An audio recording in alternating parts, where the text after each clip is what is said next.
Hola a todos, bienvenidos a este nuevo episodio de nuestro podcast Hablando de Justicia Herida. El día de hoy hablaremos de un caso muy doloroso, pero a la vez muy importante de recordar: la masacre de Lujayá en Colombia.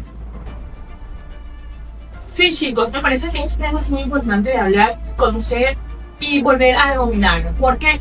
Porque no solo se trata de cifras, chicos, se trata de vidas, de derechos que fueron vulnerados e incluso de vidas que aún necesitan sanarse. Total, y hablar del caso de Bogotá nos permite entender cómo este conflicto armado ha afectado y ha marcado a tantas generaciones en Colombia. Así es, me parece muy importante todo esto, pero para entrar exactamente en el contexto, podríamos hablar de qué pasó exactamente en Lujayá. Claro, bueno, sabemos que el 2 de mayo de 2002 en Bogotá, en el municipio de Chocó, pues estaban las guerras paramilitares entre los paramilitares y las FARC. ¿Qué pasa? Que esto estaba llevando gente inocente y lo que hicieron fue irse por refugiarse en un lugar más seguro que era la iglesia. El problema no es la guerra, el problema fue que se usó un cilindro bomba que fue explotado dentro de la iglesia, donde murieron más de 79 personas, donde estaban muchos niños, que según el Estado fueron 79, pero la comunidad nos dice que son más de 100 personas. Imagínense, chicos, qué cosa tan manda la historia de Colombia, porque como un escenario de fe se transformó en un escenario de una de las masacres más grandes por el conflicto armado que se vive en Colombia. Claro, y justamente aquí tengo un relato de uno de los sobrevivientes, el cual comenta: estábamos en la iglesia rezando y de repente todo explotó. Todo se oscureció, hubieron gritos, sangres, y a lo lejos vi a mi hijo muerto dentro de los escombros. Eso es muy doloroso de escuchar. En otro de los testimonios que tenemos por acá nos dice que después de la explosión nada volvió a ser igual, que caminaban con miedo, que les tocó desplazarse y que nunca volvieron a ser los mismos.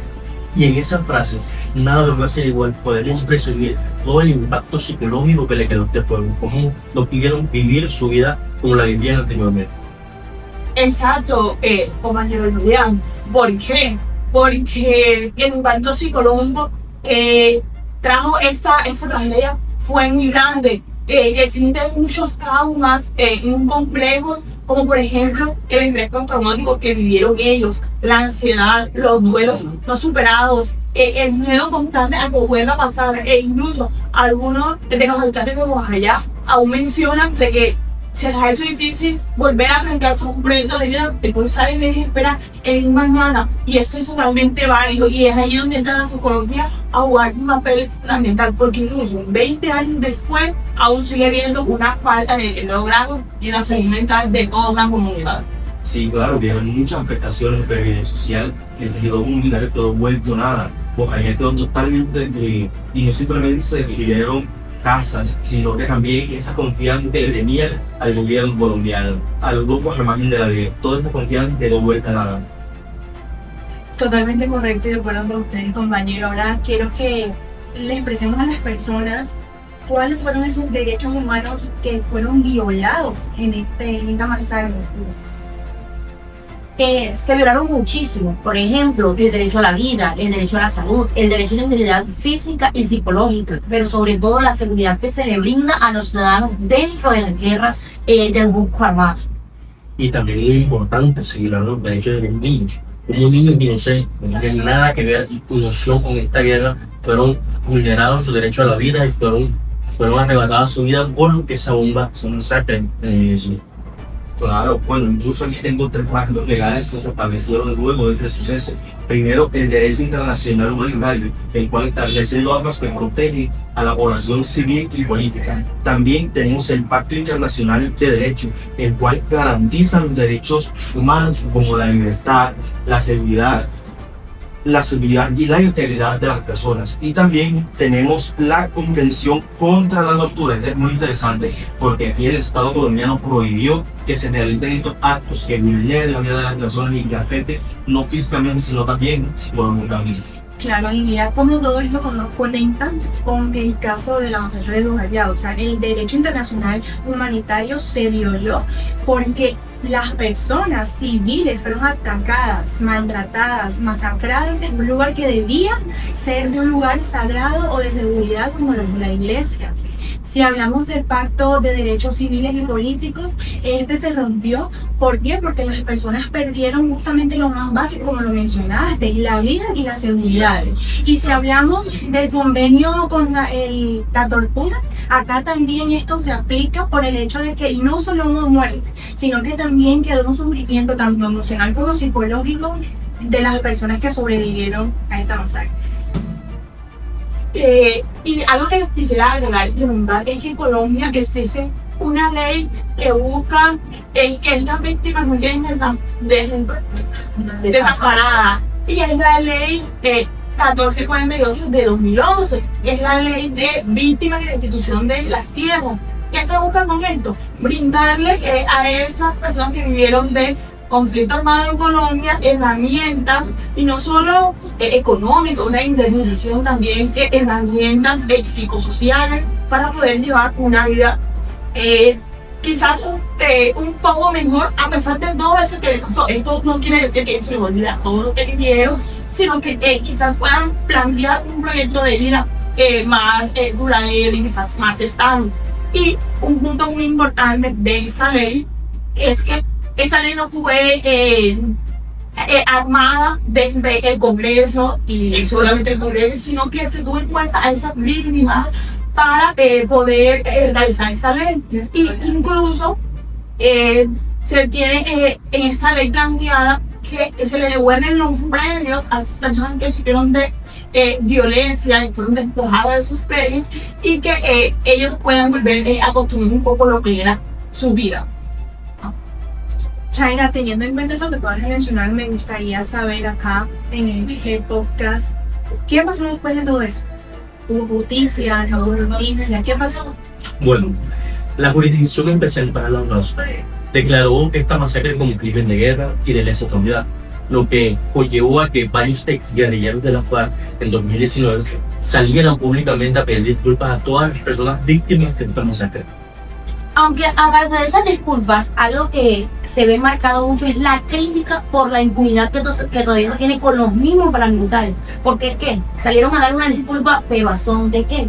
¿Qué ganaron sus disculpas? Entonces, se cree que todavía no hay ni siquiera la protección que necesitan los ciudadanos de parte del Estado. No, sí, claro, justicia que no, o sea, se le dio reconocimiento por la guerra. Así es, compañero, dijeron la psicología jurídica, que es una de las teorías a armar un plan totalmente diferente con estas víctimas. ¿Por qué? Porque yo armo tipos con panorama de lo que mencionábamos, de esas heridas psicológicas que quedan, pero no solamente heridas psicológicas, también tienen que vivir un proceso legal, y es ahí donde la psicología juega ese papel fundamental, como lo decimos cotidianamente. Porque ¿qué pasa? La psicología jurídica le brinda estas herramientas emocionales a estas personas que sufrieron de violencia, pero también nos ayuda en esos casos donde ellos tienen que ir a declarar, de ir a juicios, y donde sus heridas se pueden volver a abrir, pueden salir al flote.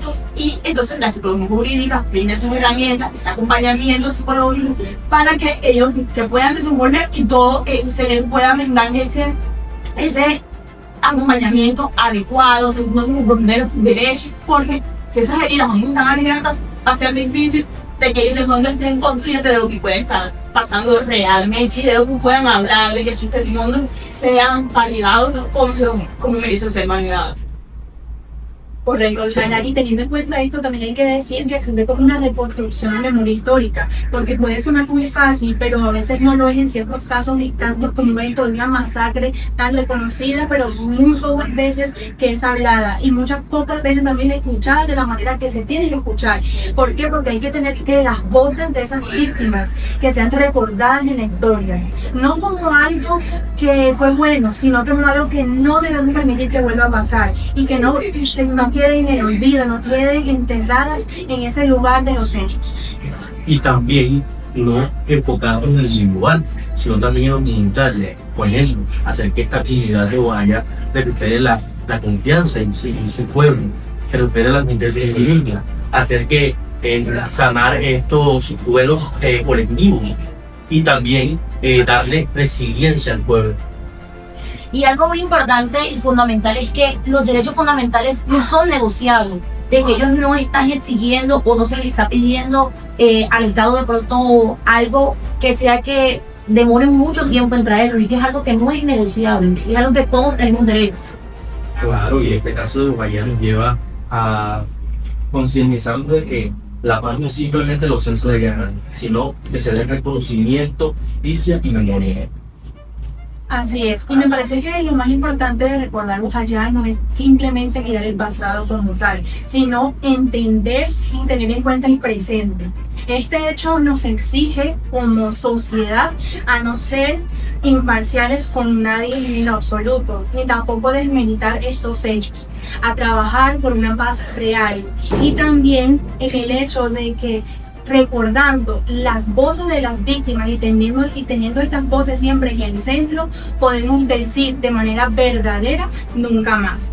Así que muchas gracias por acompañarnos en este podcast, y recuerden, lo que muy pocos dicen, aquí se les gusta. Nos vemos en otro episodio. Gracias.